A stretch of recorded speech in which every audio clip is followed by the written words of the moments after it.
Hi there, Sanmunani Molweni. Welcome to Fix Channel. If you're here, please subscribe before the end of the video. For returning, thank you for love and support. I appreciate you. Thando nesithembu siyaxoxela abamsele kuphawulile ke izolo ngalolu daba lokuthi obaba sebengasebenzisa isibongo sikankosikazi. Into ke exoxwayo kusabeka imbono ehlukene. Uyibhalile nge-post e-Instagram ngizokufakela la because i-English mina kule channel ngikhuluma ngesizulu. So ubalile ubungozi bokuthi into ayibona njengengozi kulolu daba ukuthi kuzokwehla isithunzi sobaba, i-culture, i-identity. So uworried ngaleyo nto ke-post yakhe. Sesiya-edake kuleli phuzu lobungozi. Ubungozi mhlampe into esobala masibheka kulento le issue ke yabakhona before tuck shop owners kuvela ukuthi abaningi abalapha e-tuck shop lamaphepha la ababhale ngawo ukuregister kwabo akusibona. So kusho ukuthi manje kuzoba lula for abantu abanjalo ukuthi bengene ngale ndlela leyo ukuthi ngizoshada usisi ngithatha isibongo sakhe beqhubeke benze izinto abazenzayo. Naye ishow ebeyikade ikuMoja Love Fake Marriages, angikhumbuli ukuthi ishow beyibizwa ngokuthini igama lakhe, kodwa beyihamba ibheka laba abashadele imishado. Uthola ukuthi kwaba khona i-agreement ekhona, bahlanganisa indlela bahlanganisa nayo kuba nomshado, kodwa akusiwo umshado wangempela. Like umuntu lo obefuna ukuthi nje akwazi ukwenza lezi zinto azokwazi ukuzenza ngoba eseshadile nosisi wala eSouth Africa.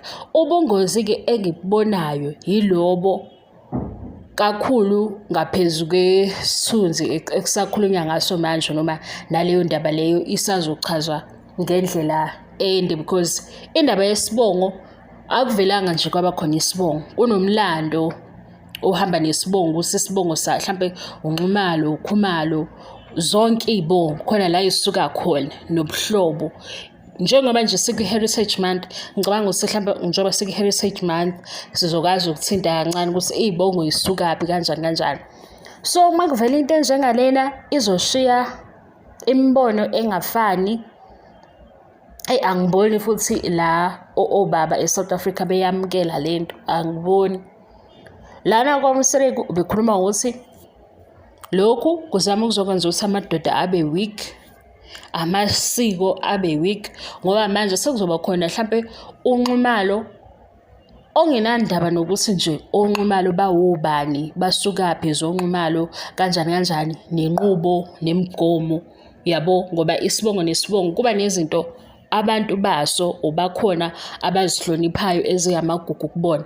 Manje sekuzoba nje khona uNxumalo ngoba kuye into ebalekile ukuthi abe uNxumalo ose-South Africa. Enye nenye ayinandaba. Yileyo nto ke nami ngiyibuka as ingozi kakhulu, ngoba manje kuzovela kube khona uNxumalo abawu-20.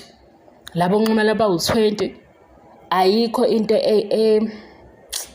egxilile ngabo ngoba uNxumalo ngaphezulu kuba usomabhizinisi nokuganga-ke, because umuntu okanjalo umuntu okanjalo ngimbona njengomuntu nje onobugebengu vele, because nalaba abasebenzisa amaphepha ayi-fake isikhathi esiningi benza izinto ezokukhohlakala. Into yabo bayazi ukuthi mase kufika isikhathi sokuthi babaleke bazokwazi ukuthi babaleka kanjani, kusale kungcola igama lobani lalabo Nxumalo bangempela. Bengaqondile ukwanda, bengifuna ukuthi ngikhulume le ukuthi le previous video oyibonile ngokuthi uMsireko uzoshare izibongo ezingaki bekuyabantu nje bebeyihlekela beyidlalela. Ngiyazi phela abanye ke bathatha izinto ngenhliziyo bengaliboni ihlaya. So ngithi njengoba ngiyenzile le video le into ebeshiwe abantu behleka, angiyenze-ke nale eveza imbono yaMsireko manje le bhalwe uyena. Cha, ukhalela isithunzi kanye namasiko ukuthi kuzoba weak, ngoba manje uma isibongo sesithengiswa sesizothengwa yinoma ubani ofuna ukusithenga, kukanjalo kungangavela kugqama ukuthi kuzothengwa isibongo, ngoba leyo ukuthi usuzokwazi ukufika kusisi uthi niyashada, iya lapho vele ukuthi sesiyadayiswa isibongo. Noma ingafakwa phela ngendlela yokuthi abashadile, kodwa nje into ecacile siyathengwa isibongo manje. And ukuthengwa kwesibongo-ke kuzohamba kube nama-disadvantages amaningi. Bye.